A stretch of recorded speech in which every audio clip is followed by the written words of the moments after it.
Welcome back everyone to this Masterclass Explainer. Today we're popping the hood on the mechanics of English grammar to really sharpen up your writing toolkit. We're looking at one of the absolute most fundamental, yet literally game-changing mechanics out there, mastering the shift between active and passive voice. Whether you're trying to make your writing punchier, or you just kind of want to figure out why a certain sentence feels, totally backwards, mastering this shift is honestly like unlocking a cheat code for your communication. So get ready, because we're going to break this down so clearly, it'll just become second nature. Okay, let's dive into this roadmap for today. First, we have the concept of voice, followed by active versus passive voice. Then we'll hit the rules of transformation, go through some tense-by-tense examples, and finally we'll put it all into practice. Section 1. The concept of voice. Before we even think about rearranging words today, we always have to ask one foundational question. Who or what is actually performing the action? So, what is voice? Well, grammatically speaking, voice simply tells us whether our subject does an action or receives it. Are they the main character, out there making things happen, or are they just sitting back while things happen to them? Keeping that core distinction in the back of your mind is absolutely crucial.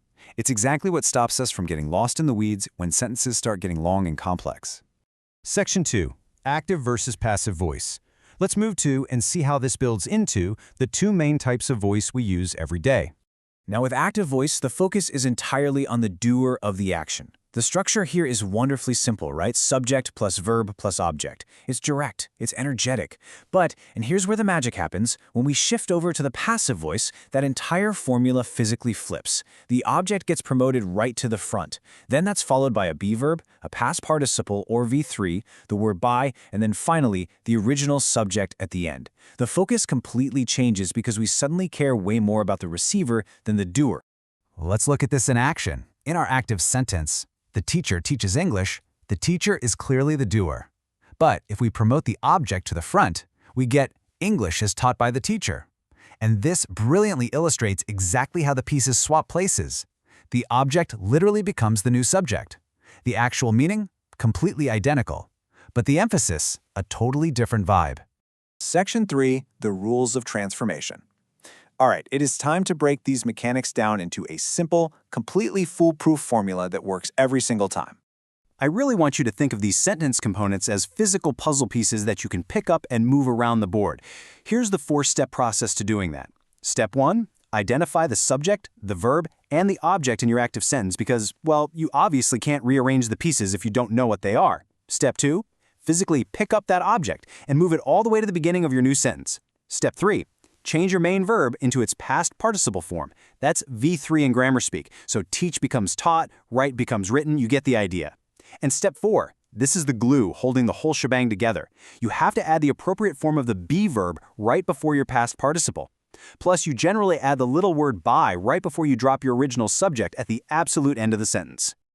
Okay, but of course there are a few important nuances here you've got to watch out for.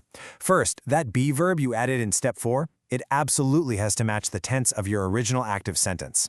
Second, if your subject is a pronoun, like I or she, you have to change it to the object form after the word by. So I turns into me, she becomes her, right? And finally, and this is a real insider tip, the secret to mastering the shift, only transitive verbs generally form passive sentences. Now, what's a transitive verb? It's just a verb that actually has a direct object receiving the action. If your verb doesn't have an object, well, you literally don't have a puzzle piece to move to the front. You just can't make it passive. Section 4. Tense-by-tense examples. Now we're going to take these rules and apply them across a bunch of different timelines, just to see exactly how these verbs adapt. Now, what's really interesting about this slide is how that tiny little be verb morphs depending on whether we're in the present or past tense. Let's track it together. In the simple present, the active sentence just uses a standard verb. But the passive version, it brings in is or are plus that V3 past participle. Now, when we slide into the present continuous, stuff happening right this second, the active verb has an ing at the end. To keep that continuous ongoing feeling in the passive voice, we just pop the word being in there, so it becomes is being plus the past participle. And for the simple past, the logic is exactly the same, except our be verb travels back in time becoming was or were. The framework literally never breaks, it just adapts to the time. And guess what? This exact same pattern seamlessly handles the really complex tenses too. For the past continuous, we just use was being or were being. For the present perfect, where an active sentence uses has or have, the passive voice just casually drops been right in the middle, so has been or have been. Even simple future tenses and modal auxiliaries like can, could, or should follow the rules without missing a beat. The active sentence says will complete, and the passive seamlessly shifts to will be completed. Once you see the matrix here, you realize it's just that same four-step formula every single time. Section 5. Put it into practice. All right, it's time to break the fourth wall here. I want you to mentally convert a few of these sentences with me in real time. You ready? Quick practice number 1. Convert this into the passive voice. The students completed the project. Go ahead, think about how those puzzle pieces shift. And the answer is, the project was completed by the students. You promoted the object to the front, and you brilliantly matched the simple past tense by using was. Spot on. Okay, let's push a bit harder. Quick practice 2. Present continuous this time. She is writing a letter. Watch out for that pronoun shift. The answer, a letter is being written by her.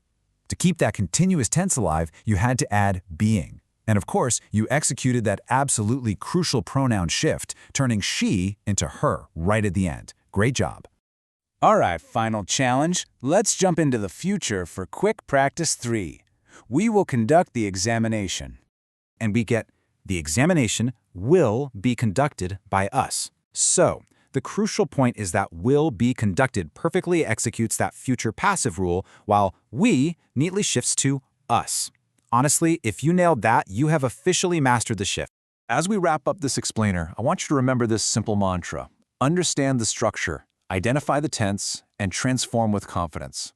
Active voice gives your sentences incredible speed and energy because it focuses on the doer. But passive voice, that shifts the spotlight onto the receiver, which is super useful when the action itself matters way more than whoever actually did it. So I'll leave you with a final thought to ponder. The next time you sit down to write an email, a pitch, or a report, take a really hard look at your sentences. By simply shifting the focus between active and passive voice, how drastically could you change the way you and your message are perceived by your readers? It's a total game changer. Think about it. Thanks for joining me today, and keep transforming with confidence.